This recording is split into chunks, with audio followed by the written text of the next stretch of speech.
Hi everyone and welcome back to my channel.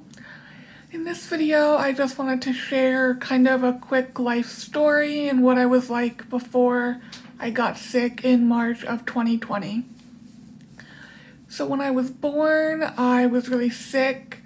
My mom was a drug user, so I was in the NICU for a little while, and that was actually the first and only time I was ever hospitalized up until March of 2020.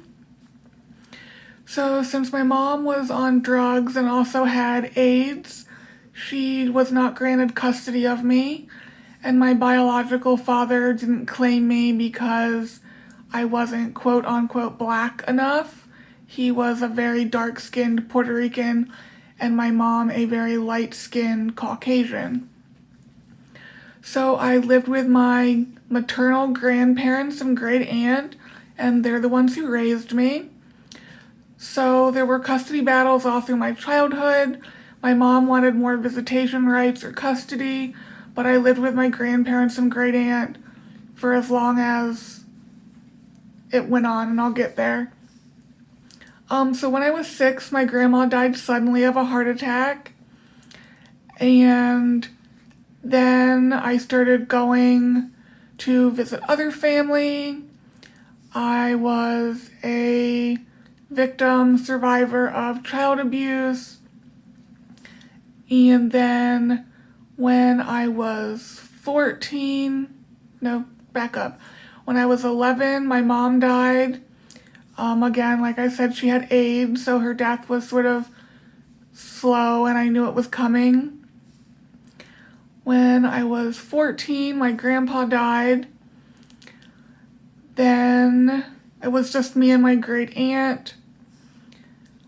I was a really good student, kind of going back and forth trying to keep a timeline here. I was a good student. I was involved in a lot of activities. In elementary school, I was a cheerleader. In high school, I was a majorette, which is a baton twirler. And then in later high school, I was also a dancer. And in those two activities, I was a state championship baton twirler and a state championship dancer on my dance team.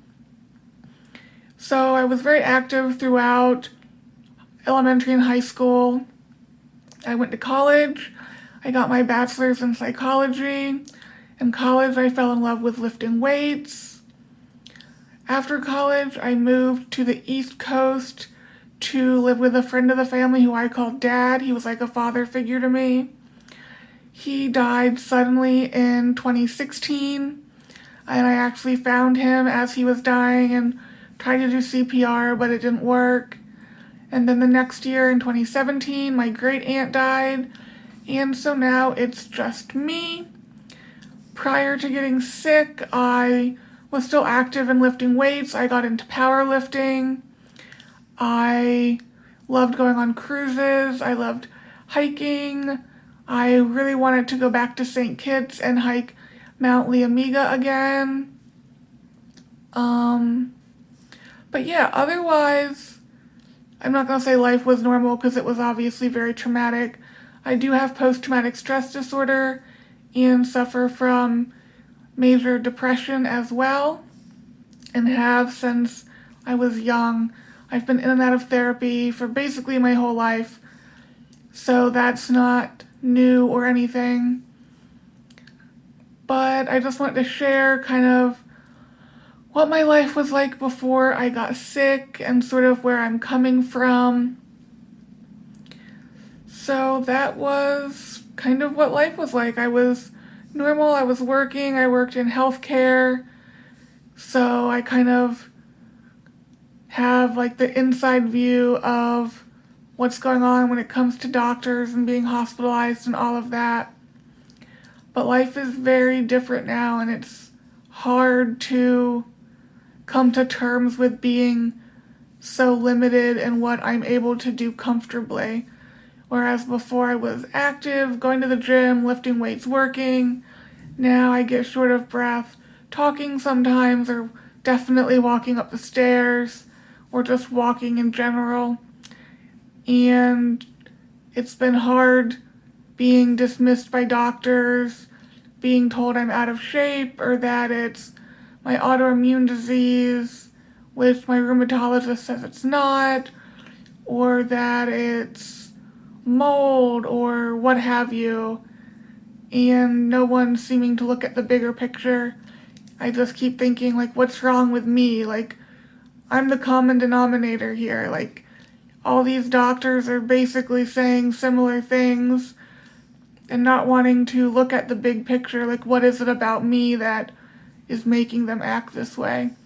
So it's been a struggle, but taking it one day at a time, trying to adjust to this new life that I'm living and not get hung up on what life was like before, even though I very badly want my old life back. But yeah, I think that's enough. So that's sort of an overview of me, my life, and what's been going on up until this point. So I will see you guys in the next video. Bye!